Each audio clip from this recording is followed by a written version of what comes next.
Soren Viuf here, standing on the Continental Divide, almost exactly on it, here in the Rocky Mountain National Park in Colorado.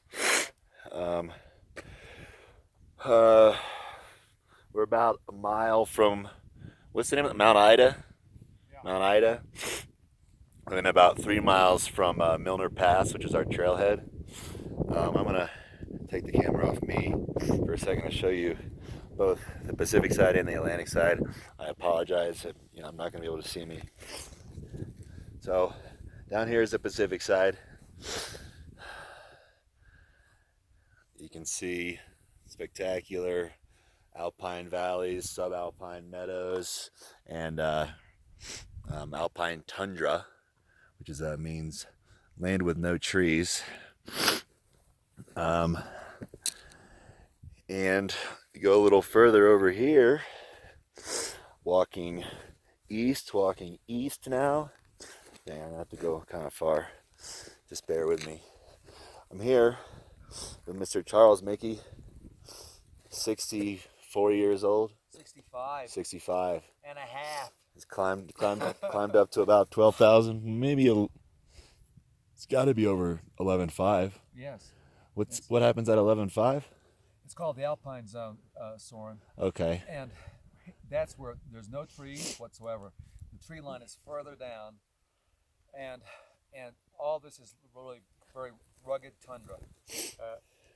Yeah. What kind of rocks are we sitting on?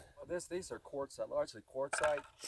Now you have to understand too that all the flora up here is extremely Hardy. They have to endure extreme colds and dry, and and about probably 6 months at least of snow cover. Absolutely, yeah, that's right. Yeah. Some of the common wildlife up here is the marmot, the small furry rodent type thing. Yep, marmot. The ground squirrel, the golden ridge ground squirrel, tiny little squirrel. Some of the like a pocket gophers. They're about this big and they hide in tiny little holes. Haven't seen any of those, but some of the big game, the big wildlife are obviously elk. Yep. Haven't seen any, which has been kind of disappointing. But we have seen a few sheep, bighorn sheep. This is where they really call home. They love this rocky open. There's game trails all over the place. Saw a couple of. Yep. Well, this is where the hawks fly. This is where the hawks fly. Yes. Up here in the sky. Amen. What are you eating there for your reward? Oh, beef jerky. Want some? Anything? No thanks. What else you got there? Oh, we ate some sardines. Oh, some sardines. Chicken at sea. Yeah, chicken of the sea. That's for sure. Maybe tonight we can have some chicken of the land. Anyways, I'm gonna continue on down quick to show you the Atlantic side, the Rocky Mountains.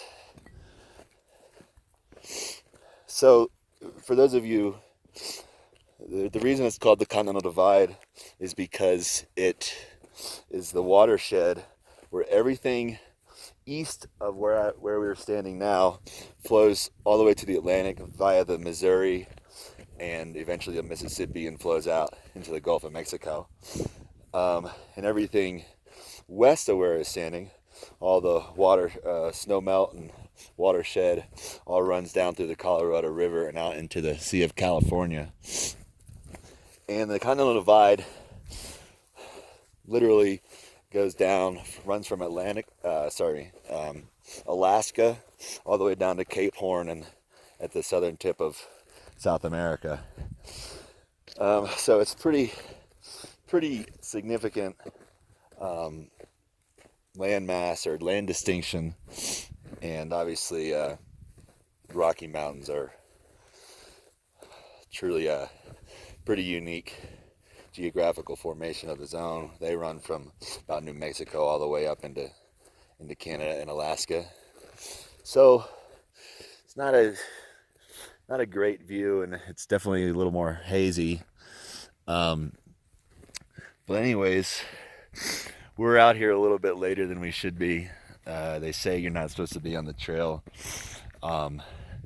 past 1 because of lightning and thunderstorms, which can onset suddenly. But at any rate, it's now 2:05, but we're gonna head back. Anyways, let's see you on the other side.